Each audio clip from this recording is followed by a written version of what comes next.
time for our weekly meeting of the Thank God It's Friday Club. It's time to go there. You made it again, didn't you, old buddy? Thank God you made it to another weekend. Ah, yes. I suspect that there is a school of thought already now that's been developed. You know, there's a religion based on almost anything today. Yes, almost any possible phenomena, a religion is breaking out. You know, there's already a religion that's very popular among certain people, religion based on the flying saucer myth, you know. Oh, yes, did you? Of course, they're going to bring all good things, right? And then, of course, there's the famous white cargo ship myth. You know about that one? Well, the white cargo ship myth is certain islanders out in the Pacific Island believe that this big ship is going to come. And it's going to have all the goodies in the world. It's going to have electric can openers and everything on it. And it's going to come from good old Uncle Sammy, of course. And that's the white cargo ship myth. It began back in, just after World War II, as a matter of fact. And so all these things, there has to be a religion based on, thank God it's Friday. I mean, I don't know about the religion, but we all secretly have it, I suppose. Oh, I made it again another weekend. I wonder how many people believe deep down inside them that heaven is going to consist of one long, endless, magnificent weekend. Is that the way you see heaven? No? Or do you see it as a vast Howard Johnson in the sky? I mean, where they got all the 28 flavors, it's air-conditioned. Well, how do you see it? You see it as an endlessly taking a trip in a car? What a drag. Endlessly driving? Oh, endlessly flying. That would be a drag after a while. I mean, after the first 12,000 miles, after the first 5, maybe 600 or 700 years flying your Cherokee 140, it'd get a little old. I'm sorry, it would. Yes, it would. I mean, you know, it does. You know, the ventilation isn't too good in those little planes either. And after about 18,000 hours at the controls, you'd begin to search. You'd start planning. But there are all kinds of little religions popping out, and here we have one here. A guy sent me this little prayer. It says Letters of Thanksgiving. He sent me this from some religious organization. It says, Jefferson City, Missouri, please have 2 masses offered in Thanksgiving for received favors. Also, as a little note of Thanksgiving, which I promised to write, quote, having a small business operated on the side after taking care of a regular bookkeeping position and certain financial obligations to meet, I resorted to praying to St. Jude, promising publication of the favor if a solution was reached. After a few days of prayer, a solution to the problem of meeting the financial difficulty was reached, and we were able to meet the obligation. Thank you very much, St. Jude. And I've just had this published. Now you're getting a little PR saying it's working out. I kind of like that. Can't you see yourself down there, you know, sending up a prayer because you got to pay for your driver's license, and promising the St. Jude. Now, if this comes through, I mean, if I get the dough scratched together for a new ring job on my Mustang, if I can get the job done and it works out okay, I'll promise you that I will make sure that what you did for me gets published. And you get a little PR, you know, it's word of mouth. That's what makes that Saint business go.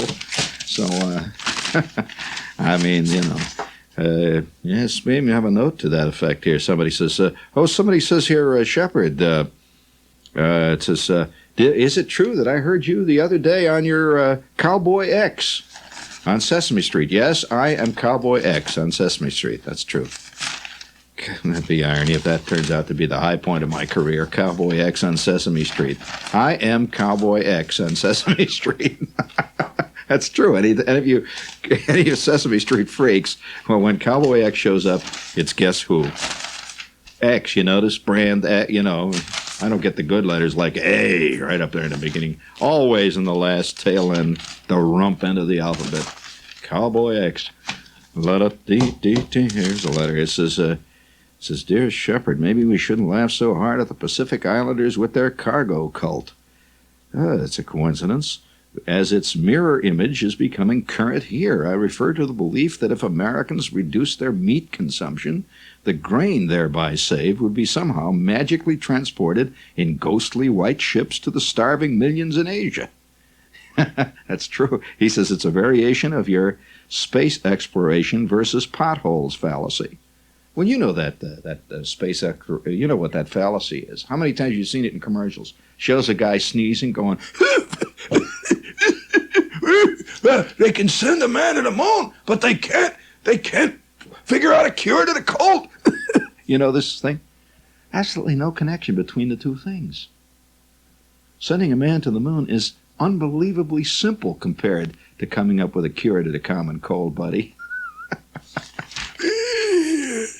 That's this famous, the fallacy. You've heard it. People say, "Hey, why they're always sending them rockets up to the moon, and they still have potholes on the Grand Concourse? What is it?" Well, friends, you think if they stopped sending rocket ships to the moon, they wouldn't have potholes on the Grand Concourse? Dummy, sit up and blow your nose, will you? When we get to... he goes on further here with you. Hear a little more. He says, I refer to the belief. He says, it's a variation of your space exploration versus potholes fallacy. Interestingly enough, nobody ever seems to suggest that West Germans should eat less meat, although they eat more per capita than Americans. True. Why, we're in charge of the whole world. Did you know that? That's right. You know that, Jim. You must sacrifice. Has it occurred to you that educational television has replaced the Salvation Army? Beating the drums, asking for dough. Somebody wrote me a letter and says, "How come you've never been on any of those auctions on Channel 3?" I have. I certainly have. You just happen to miss my kvetch when I was on there crying for dough. I was not a dry eye in a house. Of course, the reason that I didn't get invited back was because I followed a film by the British Astronomical Society. Yes, it was a film where these guys were standing around there talking. It was very grainy. You know, the kind of thing that goes on sometimes for 3, 4, 5, 9 hours on Channel 13, and they were... Guys were going,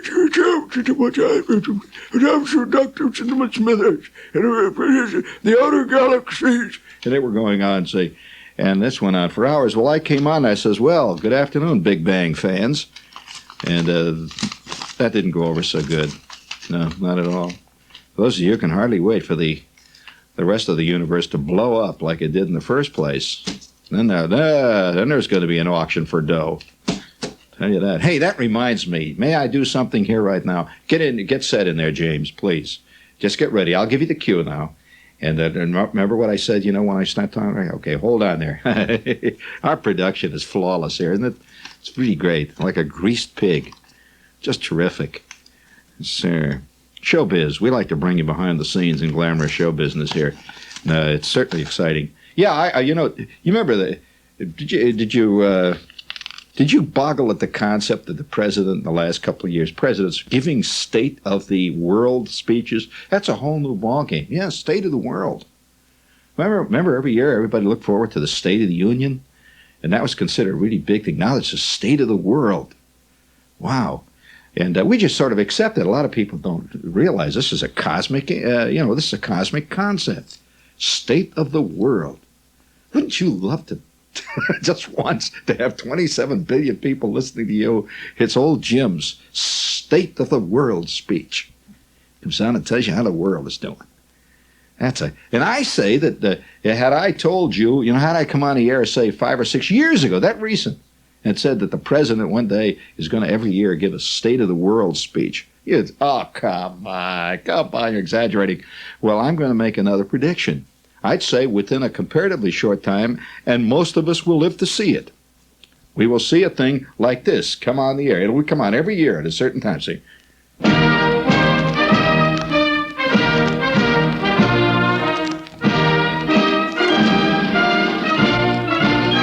And now, ladies and gentlemen, the combined networks, ABC, NBC, BBC, UBC, LDC, and the Pravda Television Network present...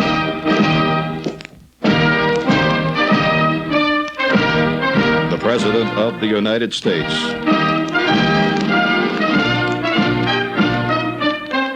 And his annual State of the Universe speech.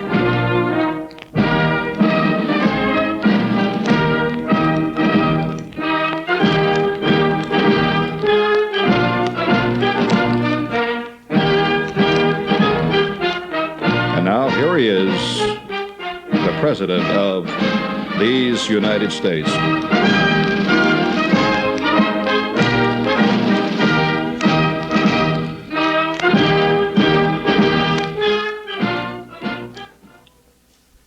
My fellow residents of the universe, if you will recall in our last State of the Universe message,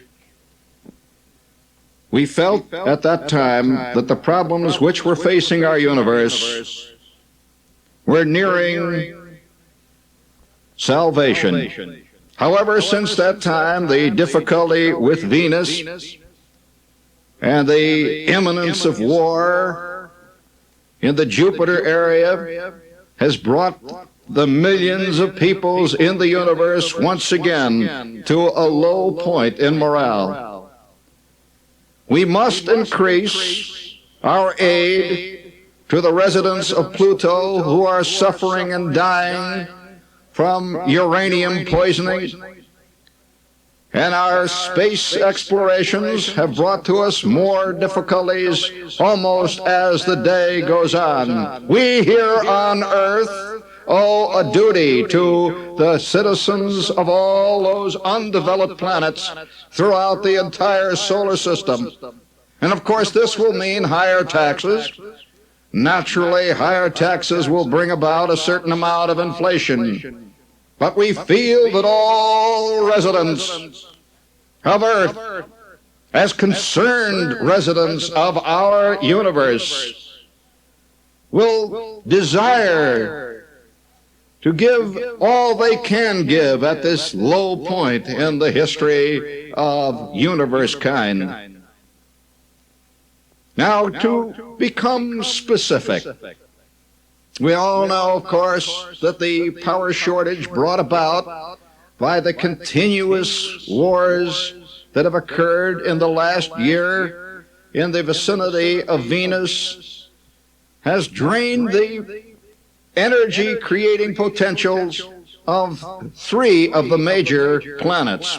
As a matter of fact, the superplanets today have to together shoulder the burden of maintaining a way of life and a standard of life that is amicable to the views of all of us of the 21st century, the free-thinking, forward-looking peoples of this sad, terror-ridden universe. But we are beginning to see light at the end of the tunnel. And as we see light at the end of the tunnel and our sacrifices begin to bear fruit, we ourselves will have the satisfaction of knowing that future generations will no longer ever see the specter of war, intergalactic war, coming over the horizon as our war-torn generation has seen. And so I, the President of all the peoples, say to you that the state of the universe, while in dire and sometimes perilous situations in the past year, nevertheless shows signs of eventually sailing into the safe and the peaceful harbor of eternal and continual peace. If the Congress of the United States would only cease its continual petty partisan bickering and would pass the bills which I have suggested in the past, possibly we could see a quicker cessation of the warfare and the continual tension that exists in the vicinity of Arcturus III and, of course, the Plutonians themselves who have borne this situation so bravely. And so, tonight, citizens of the United States, I say to you that sacrifice is necessary, but in the American spirit, the spirit that won the day at that Minuteman's Bridge so many centuries ago, the spirit that carried us through endless wars will carry us through this current international, intergalactic, interplanetary difficulty. And the superplanets must learn to work together. Thank you, and good night, fellow citizens of these United States.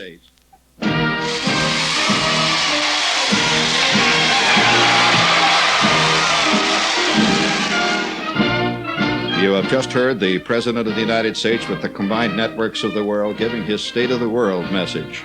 In just a moment, we will have the commentary and the analysis here by John Chancellor, Walter Cronkite, and Fred Feldman, who will discuss what occurred tonight.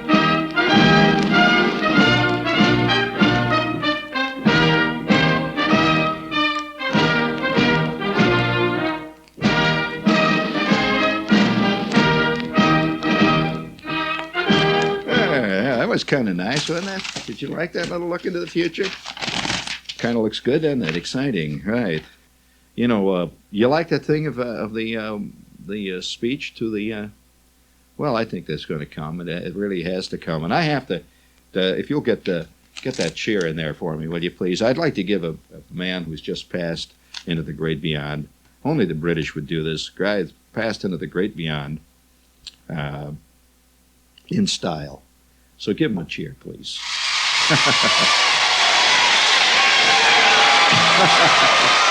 I mean, you know, there's a lot of ways to live your last seconds on this globe, right? But listen to this one.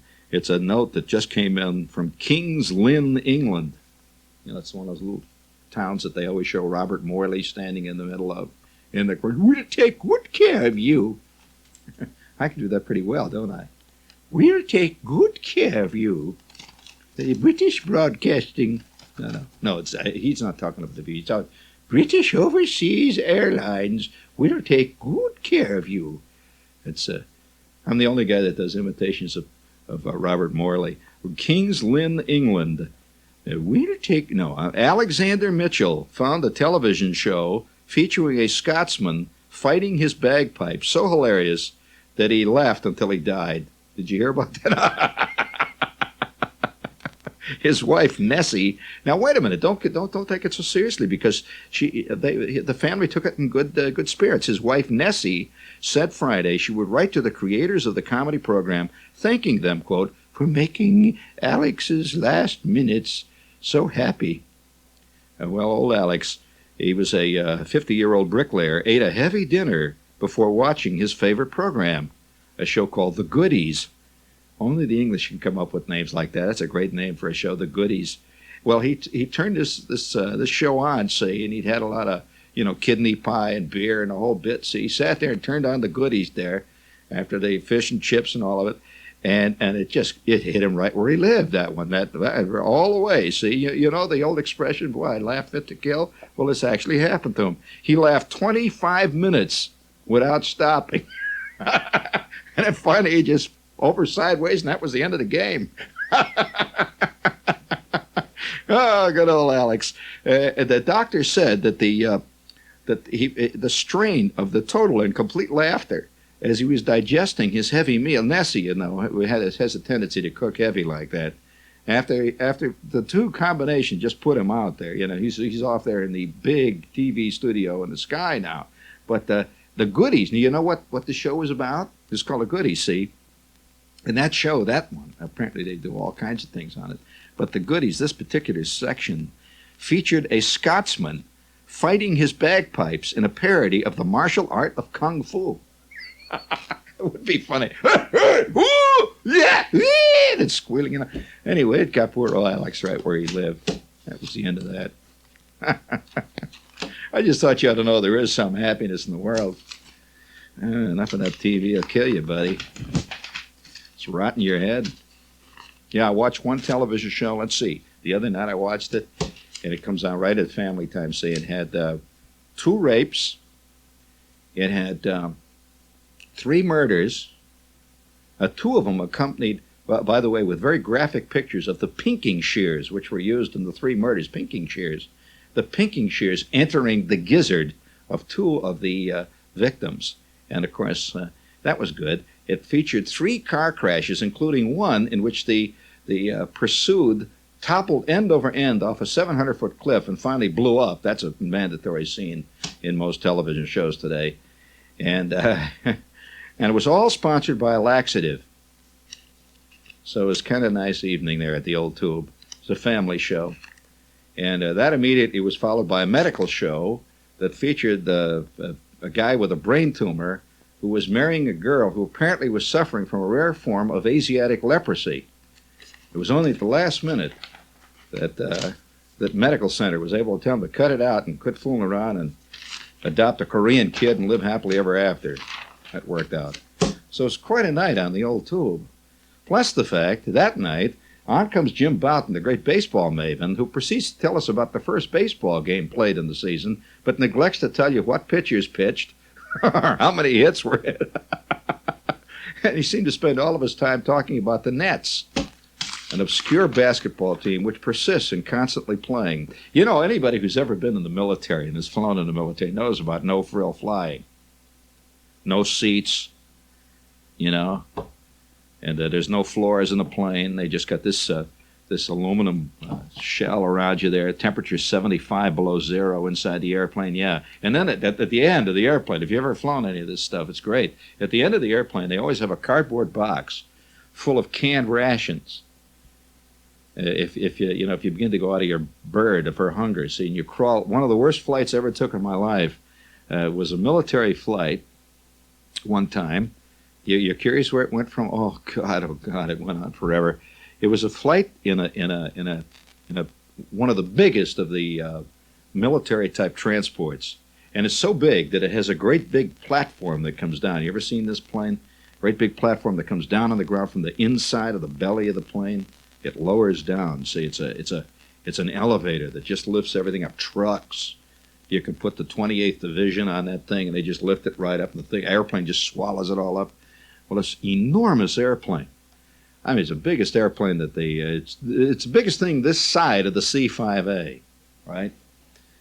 Well, I took off in this airplane, back in the back end of it. See, the plane was so big inside. The empty hull inside the airplane was so huge that way up on about the second story level, you got up that way on a metal ladder. You went up into the cockpits area up there where the navigator and the radio man and all that were upstairs in the front office there, and they were way up. You know, it's like looking up at the second story down there, and all below them you see all this equipment and radar stuff, and then the entire back end of the airplane was completely gutted, as it is in the case of most military transport planes. It's a real transport. It's like a boxcar, 5 boxcars inside there, see? Well, inside the airplane, there was only 3 of us. That's some experience. Now, if it's filled with guys, there's a certain, I suppose, cachet or panache or some kind of a life in there. But here was the 3 of us, see? And none of us knew each other. And the plane took off from Beirut in the middle of a driving rainstorm, incidentally getting shot at by anti-aircraft fire. That was a great moment. You could see they were shooting 88s down there, and the old German 88s from way endless years ago. See, they were down in the hills. You could see them blinking little flickering. And then you'd feel the AA, the anti-aircraft fire around you. You'd feel in the plane it rocked, just like slight turbulence. And we just went up. Well, we got up. We were flying about in this driving cold rain. It was midwinter. We were up about, it must have been about 25,000 feet. And it was so cold in the inside of this airplane. It was unbelievable. We're flying from, if you can imagine how far we're flying nonstop from Lebanon, from Beirut to Frankfurt. That's a long way.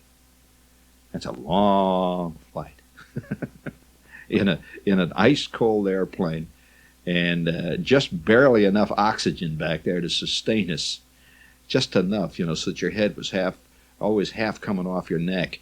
You ever suffered from anoxia at all? Well, it's an interesting experience. Yeah, you tend to get very drowsy, so we kept falling asleep back there. Once in a while, a guy would get up and stagger down the end of the plane there, over this like metal grill that was on the floor of this thing, staggering along the metal grill, and he would grab a can of sea rations, staggering back and open it up and try to eat this stuff, and it just went on and on. We kept going through levels and layers of turbulence, and finally we arrived over Europe, and it was the worst weather in 500 years over Europe since the Second Children's Crusade. And the pilot came down, and he says, he came down out of the front office this time. First time we saw him, see, he comes climbing down, and he was a major. He comes back, he says, listen, you guys, he said, we're having problems. Oh, that always helps. He says, we're having problems. He says, we've lost a couple of our radios, and we're in real bad soup here, and we're just going to have to feel our way. Now, do all of you guys, now I want to ask one question. He says, all you guys, you're all traveling under the military, right? He says, let me see your orders. And I said, yeah, here's mine. Everybody has the orders. And he says, okay. He says, now I want to make sure that all you guys have your insurance already. I said, yeah, mine's all set. He said, okay, I'm glad. It makes me feel a little better. And he climbs back up in the front office. We're buffeting along. So that's kind of exciting. Before I leave, I just have to recap here briefly. I have to admire that guy that died watching the TV show. Did you ever yourself, seriously, ever have a moment when something hit you so funny that you couldn't stop laughing and you were very embarrassed about it ultimately? One of the worst moments that ever happened to me in a study hall that was being held in the library when I was in high school. Everybody's sitting there, reading the trigonometry and calculus, and Shepard is mainlining P.G. Wodehouse. I am reading Jeeves. Did you ever hear of this book? Fantastic. And this one scene, I still remember the scene. It was Bertie Wooster was climbing down out of the second story of a building, and he was sliding down a drain pipe. And there was an officer below, kept hollering, "Hoy!" And somehow this hit me. I don't know why. It just hit me right where I lived, and I started to laugh. Well, I was laughing, and as I laughed, everybody turns and looks at me, They look at me, and I'm and I look down, and it says, "Hoy!" Well, it started. Next thing I know, I'm laughing so loud and hard that my nose is bleeding. And everybody's looking at me like I'm crazy. Shepard finally blew it, He's finally gone around the bend. Shepard has finally done it. Look at him. And everybody's looking over there, the girls. And here was this girl that I was trying to impress, this beautiful chick. Eileen Kublik, I'll never forget. That was the end of me and Eileen. She took one look at me, and there my face is red, my nose is bleeding, I'm yelling and laughing. And Mr. Wilson comes over to me, he says, "Get up, will you? Get out of here. You're wrecking a whole assembly. A whole doggone study hall. Get out of here." I said, I stagger out. I couldn't even straighten up. I'm bent over like a U, see? I finally get out in the hall. Oh, God, I don't know. I'll tell you, I swore off laughing for 9 years after that. I stuck strictly to my famous sneer. Oh, man. So, would you please, if you will? Thank God it's Friday.